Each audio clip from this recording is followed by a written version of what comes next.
President Assad claims that some countries, particularly members of the US-led coalition, are not ready to accept the success of Palmyra's liberation. He was speaking to Sputnik news agency in his first international interview since ISIL was defeated in the ancient city.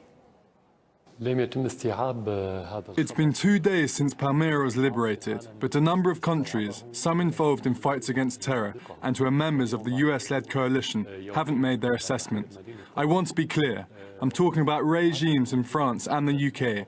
They haven't made any comment yet. There are reasons for that. Firstly, the occupation of Palmyra by terrorists a year ago became evidence of the coalition's failure and a lack of seriousness in fighting terrorists, especially ISIL. The liberation of Palmyra took place with Russia's help. It's another factor that shows the lack of seriousness on behalf of Western countries. Well, Assad has criticised countries, including Britain, for failing to join forces against terrorism. And on Wednesday, the UK Foreign Secretary argued against closer collaboration with Moscow, claiming that Russia was a threat. I have no doubt that Russia is sincere in its desire to defeat Daesh in Iraq and Syria. We can't be working in partnership with a country one day and find that it is doing just exactly whatever it wants in flagrant breach of international norms and rules the next day.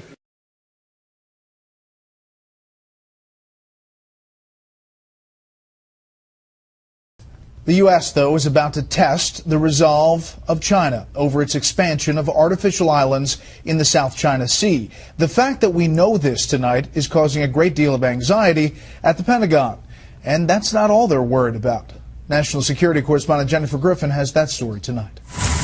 A senior U.S. defense official confirms the U.S. Navy plans to send the USS Lassen, a Navy destroyer, to within 12 nautical miles of the disputed Spratly Islands in the South China Sea within the next 24 hours to challenge China's claims to the artificial islands.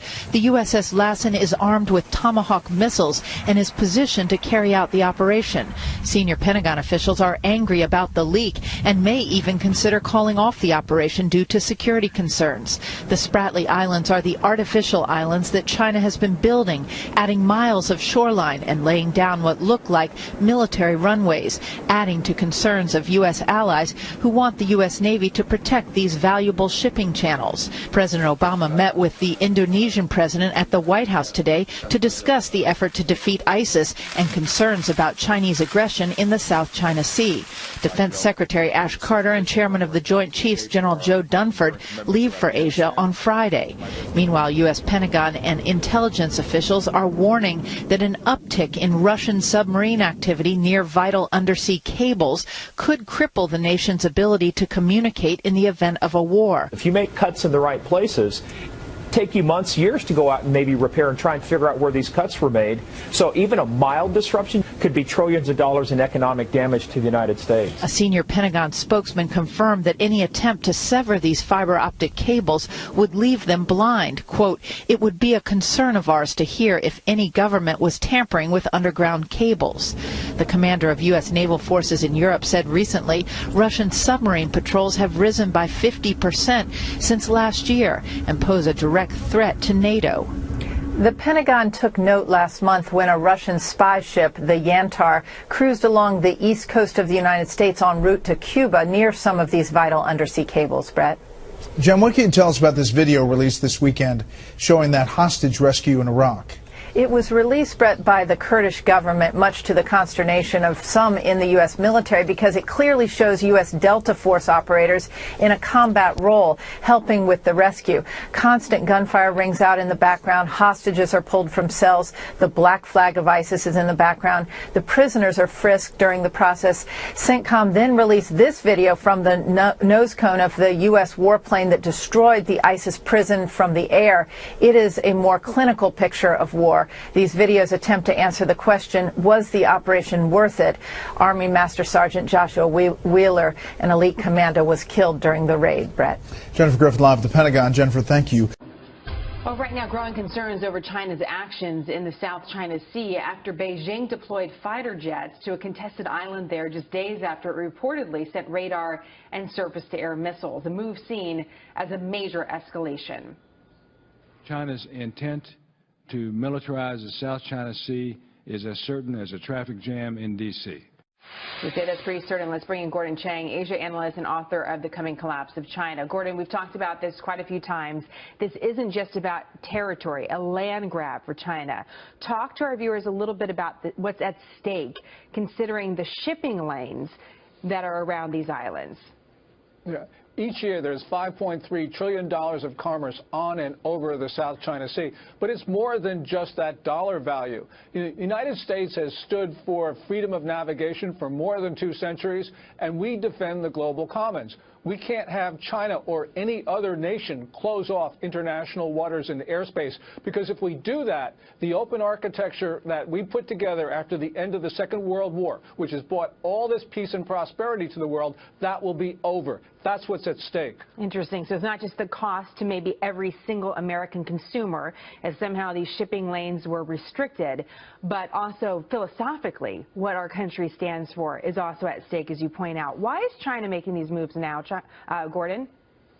You know, this is really puzzling, because in the past, China made small advances, hoping not to sort of provoke a reaction.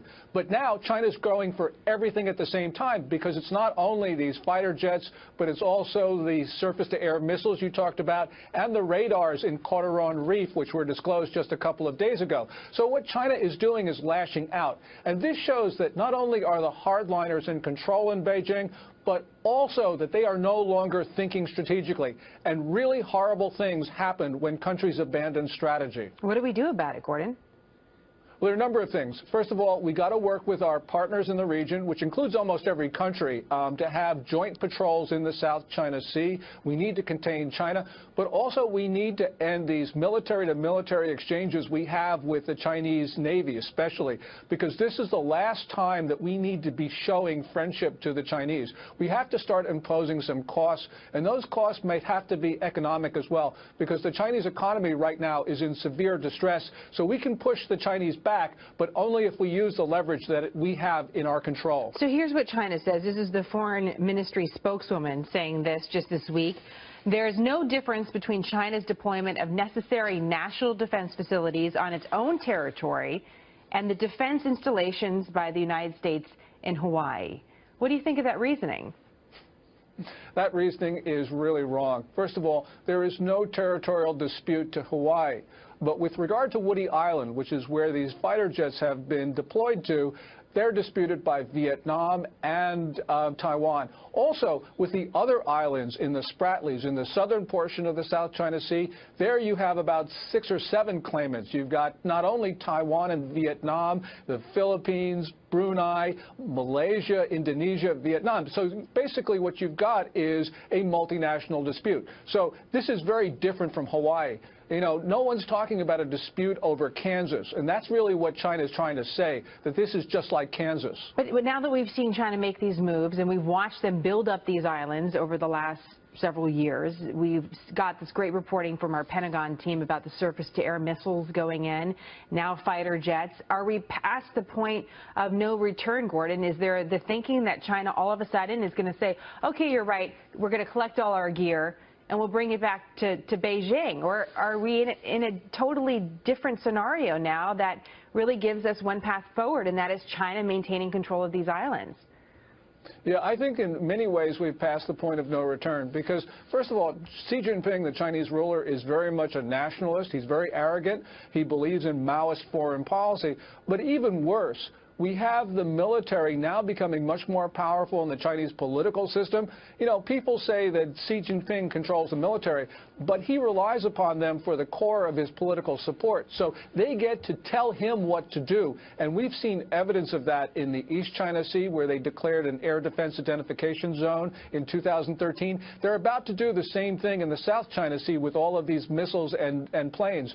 So clearly the military now, I think, is calling the tune. And this is a very dangerous situation, because you have disorganization at the top of the Chinese political system. Just quickly before I let you go, I mean, what do you think are the scenarios that are out there now that they have the fighter jets, now that they have the surface-to-air missiles, now that they have the reports of their defense systems along the coral reefs? Are they are they going to prove a point by trying to take out a ship, a cargo ship, or a plane? What is really their next move? How dangerous can this be? that really is the next move, and the question is whether they're going to take it. This is a situation where China is militarizing, despite the pledges it gave to Secretary Kerry just last month, and despite the pledges of Xi Jinping giving to Obama in September. So, you cannot rule out any horrible scenario, because that's very well where this could be going. It's scary to think about, but we have to consider all possibilities because we are in kind of this new space with this specific part of the world. Gordon, great to have your expertise as always. Thank you so much.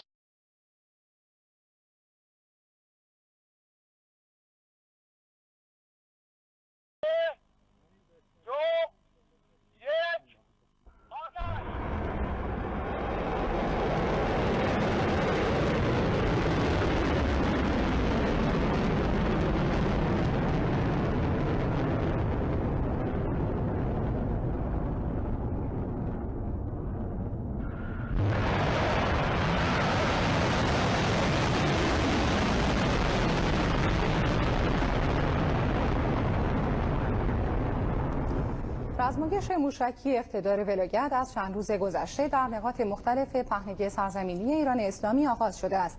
مرحله نهایی این رزمایش بامداد دیروز سه‌شنبه با شلیک موشک